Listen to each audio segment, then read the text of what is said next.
వారిని తొలుతుగా ఆ పిలుపును పిలిచి అనంతరం వాళ్ళు వైవాహిక వివాహ జీవితంలో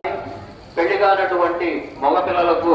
ప్రతి నెలలో వచ్చేటటువంటి శుక్రవారం రోజున మరి మగపిల్లల గురించి హరిద్ర శృంగార్చన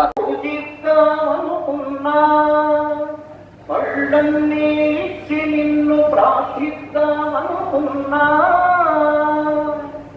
పరమే